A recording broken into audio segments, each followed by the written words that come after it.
સુરત જિલ્લાના માંડવી સુપડી વિસ્તાર ખાતે સુરત જિલ્લા કોંગ્રેસ સમિતિ દ્વારા વોટ ચોર ગાદી છોડ કાર્યક્રમ યોજાયો। સુરત જિલ્લાના માંડવી મુકામે પ્રદેશ કોંગ્રેસ સમિતિના આદેશ અનુસાર જિલ્લા પ્રમુખ આનંદભાઈ ચૌધરીની અધ્યક્ષતામાં વોટ ચોર ગદ્દી છોડ કાર્યક્રમ કરવામાં આવ્યો। રાહુલ ગાંધીએ વોટ ચોરનો 6 મહિના અભ્યાસ કરી પર્દાફાશ કર્યો છે। સરકારી અધિકારીઓના મેળાપીપણમાં વોટ ચોરીનું મોટું ષડયંત્ર રચી ચોરીના વોટથી સરકાર બનાવી લોકતંત્રની હત્યા કરવાનું સરકાર રચવાના કાવતરાનો પર્દાફાશ થયો છે। ત્યારે વોટ ચોરી સામે જન આક્રોશ રૂપે આજે માંડવી નગર ખાતે વોટ ચોર ગાદી છોડ કાર્યક્રમ યોજાયો હતો।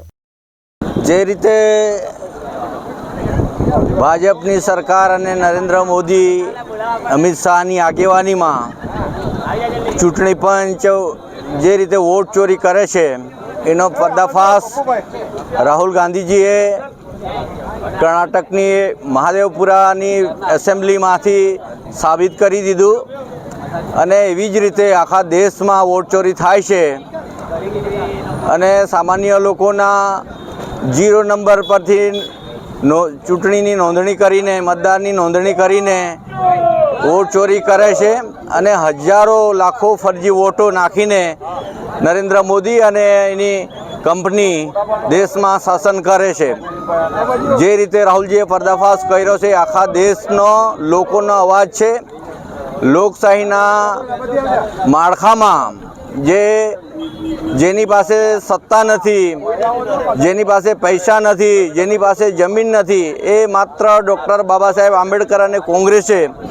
જેને એક મતનો અધિકાર આપેલો અને સમાનતાના ધોરણે જે વાત હતી એ આખી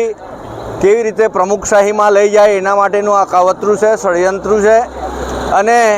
વાહી વિશ્વગુરુ માટે કરે છે, પણ આ ખાલી ફોક છે। અને એટલા માટે અમે આજે વોટ ચોર ગદ્દી છોડના નારા સાથે આખા દેશમાં અને આખા ગુજરાતમાં અમે ધરણા પર બેઠા છીએ। આજે સમગ્ર દેશમાં વોટ ચોર ગદ્દી ચોરનો જે નારો લાગે છે અને દેશના વડાપ્રધાન કે જેમણે જાહેર મંચ પરથી એવું કીધું હતું કે હું આ દેશનો ચોકીદાર છું, પણ આજે વર્ષોથી જે નારો લાગતો હતો ચોકીદાર ચોર છે એ સાબિત થયું છે। કારણ કે મતદાર યાદીની અંદર જે ગોટાળા કરીને ભારતીય જનતા પાર્ટી જે શાસન પર આવી છે એના વિરુદ્ધમાં અમારા રાષ્ટ્રીય નેતા અને વિપક્ષના નેતા આદરણીય રાહુલ ગાંધીજીએ જે ઝુંબેશ ઉપાડી છે એના ભાગરૂપે આજે ગુજરાત પ્રદેશ કોંગ્રેસ સમિતિ આયોજિત સમગ્ર ગુજરાતની અંદર વોટ ચોર ગદ્દી છોડના નારા સાથે આજે સુરત જિલ્લા કોંગ્રેસ સમિતિ દ્વારા માંડવી ખાતે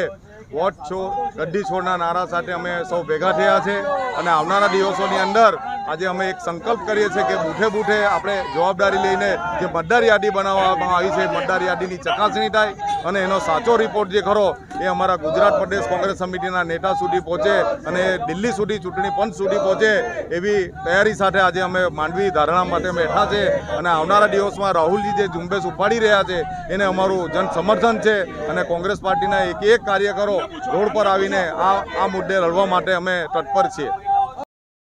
ઈશ્વર સોલંકી, દિવ્યાંગ ન્યૂઝ, માંડવી, સુરત।